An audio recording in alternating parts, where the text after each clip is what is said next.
Hey, this is your girl Tysheen. How you doing? How you feeling? How's my people in Sweden?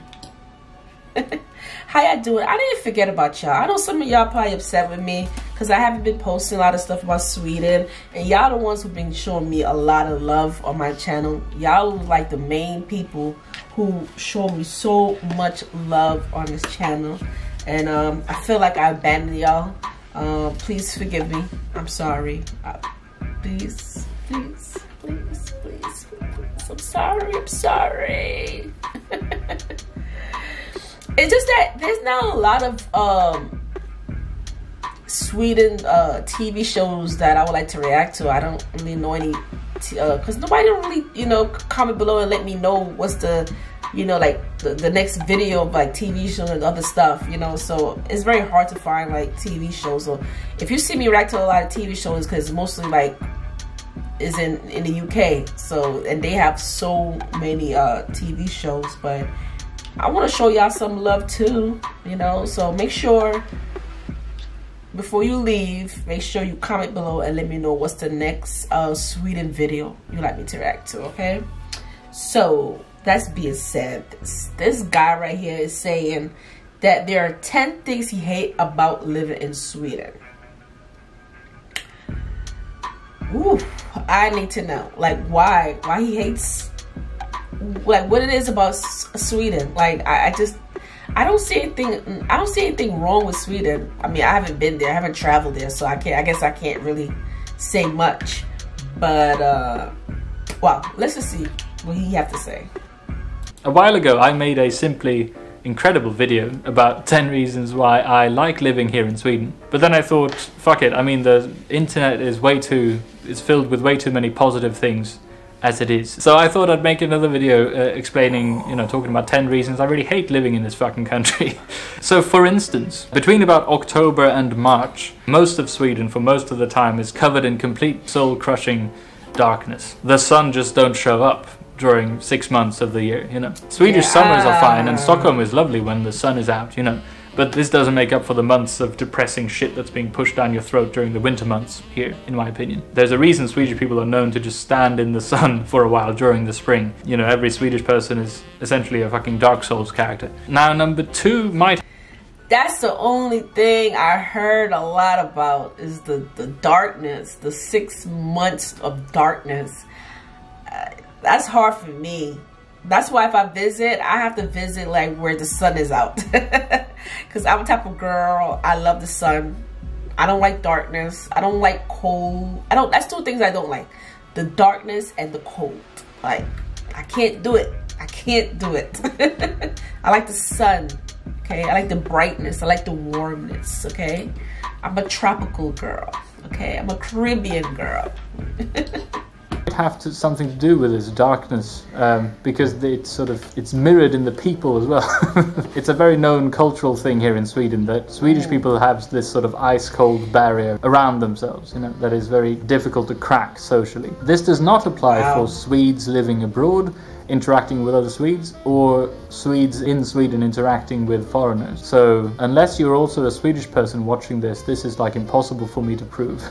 And if you are Swedish, then but yeah, there's something going on between Swedes, or rather there's nothing going on between Swedes. It's good in the sense that Swedish people have very high respect for people's, you know, personal space and stuff, but, you know, random interactions with strangers is a big fucking no-no. Most Swedish people would rather run a cheese grater along their gooch than have eye contact with a stranger on the tube, you know. Next one, Sweden is fucking tiny, and there's gonna be like lots of unfair stuff in this video, but fuck it.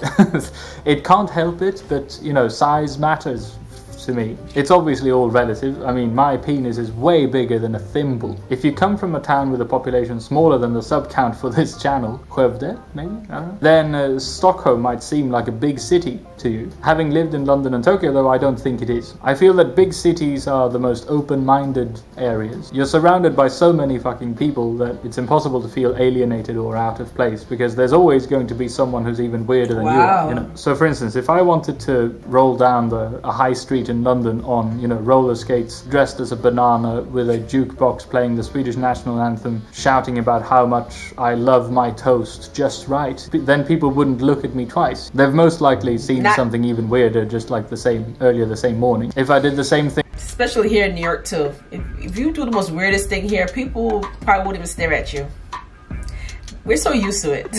On Drottninggatan, however, I would be on the local news for the next month. The number 4 on this list is connected to this. There are pretty much no 24/7 corner shops here in Stockholm. This sucks the anus. One of the things I miss the most from living in both London and Tokyo is that you could just pop down the corner at any time during the day.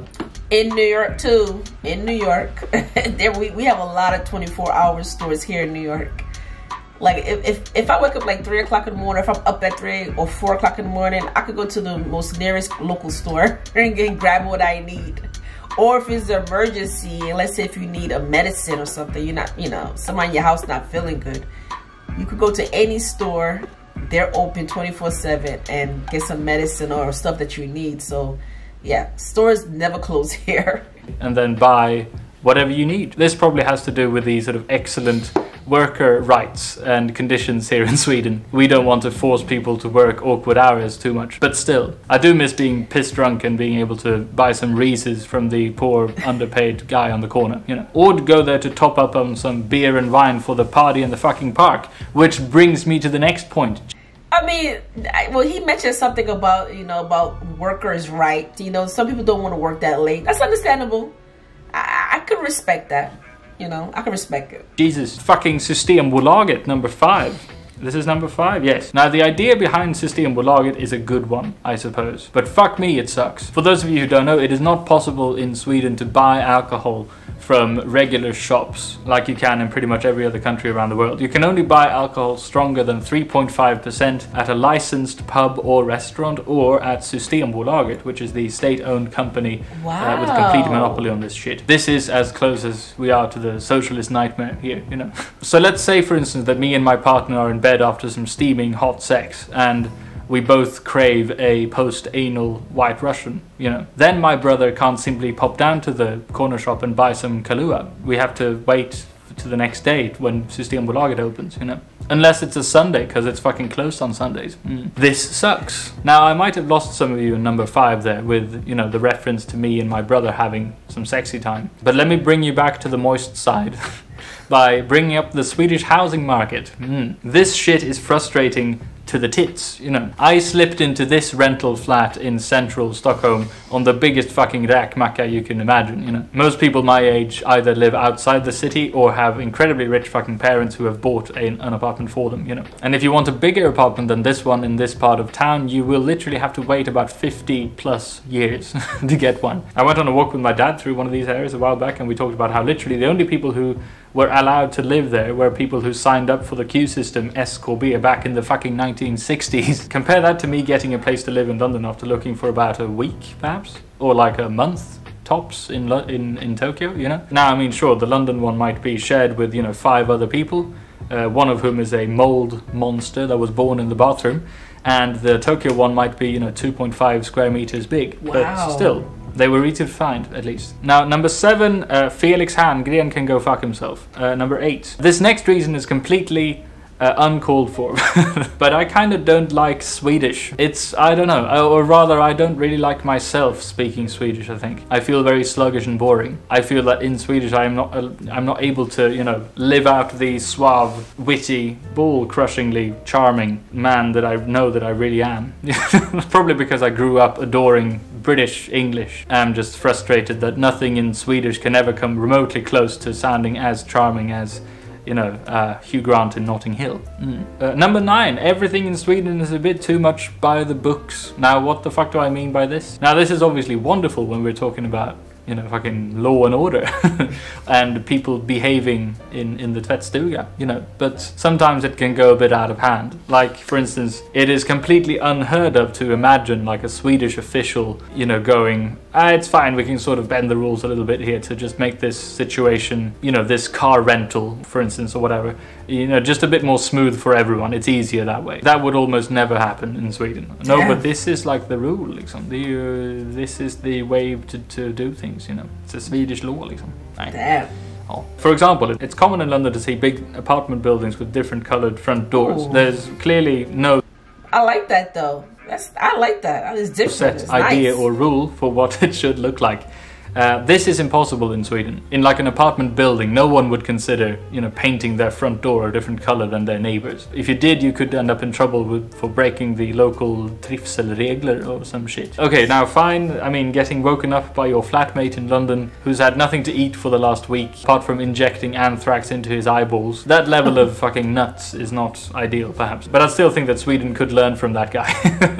Just a little bit, you know. Let people paint their fucking doors, for instance. It won't hurt anyone. Or rather, the people it will hurt need to get over themselves real quick, you know. And number 10, Yantalogan. Snopparnas pittpojk, fan alltså, jävla piss. Or the law of Jante, or whatever the fuck, I don't know. Du ska fan inte tro att du är något. Nej. Essentially, you're not supposed to think you're anyone special. Fun, isn't it? Yantalogan is a thing that many people in not just Sweden but like Scandinavia have adopted, and it's very much, it's sort of seeped into the culture. It's everywhere. Okay, fine, parts of it is great, like you're not supposed to brag, no one likes a fucking show off. It's the polar opposite of American, you know, everyone's a winner kind of mentality. No, everyone is a loser, and anyone who thinks otherwise is an obnoxious fuckface. You should behave and be like everyone else, otherwise you're just a dick-waving show-off, you know? So essentially, apart from the free healthcare, the free university tuition, social security, welfare, 5-week paid holiday, and very beneficial paternity leaves, Sweden is just a horrible, horrible place to live. So hello, welcome to the end of the video. We made another one, fuck yeah. Thank you very much for watching. Here is some fan art that I have received. I don't know, I mean, I have received fan art. It's fucking crazy. Thanks, mum, you know. I think I've thanked all of you individually, but fuck it, thanks again. I'm very flattered, but I also definitely expect more in the future. Here's also a list of people who have donated on Twitch, you know, through sub. Damn. Oh my god, I was expecting that, y'all. I mean, he's just keeping it real, okay? He's not sugarcoating nothing. That's how he feels. I'm quite sure everybody experiences things differently. You know, everybody, you know, yeah. But I mean, it doesn't stop me from wanting to go and visit Sweden anyway. It's not gonna stop me from visiting. Living there, I don't know, because like I said, I can't do that. I can't do that. What, 6 month no sun, no. I couldn't. And the other one too, where people don't really want to, you know, like talk and stuff like that. Like, I don't want to be going there and be lonely. You know, I end up being lonely and being depressed because I got nobody to talk to, because, you know, this American girl coming to Sweden and everybody just looking at me. Well, he said they're not gonna look at me, so yeah, I don't know. I need friends, okay, y'all. I can't just go in these places and I can't like talk to nobody. I'm gonna be lonely, you know, and then I might just cut my trip short and just go home. I can't do that to myself, okay? And he's like the 5th person I heard saying this, and a lot of the videos I've been watching been saying that, how Sweden people, you know, they're friendly people, but they're not that friendly. Like, they're not gonna just come and talk and have a conversation. They're just gonna keep it moving. They're not even gonna look your way. They're just gonna keep it moving. That sucks. But anyway, it was very interesting though. You know, you learn. I might watch his other video. He said he did one with 10 things that he loved about living in Sweden. So I might check that video out. Yeah, so I will see you lovely people. And don't forget to subscribe to my channel. Don't forget to subscribe. And also, what's the next video? What is the next video? Okay, what's the next video? And check these videos out, and I'll see you later. Peace.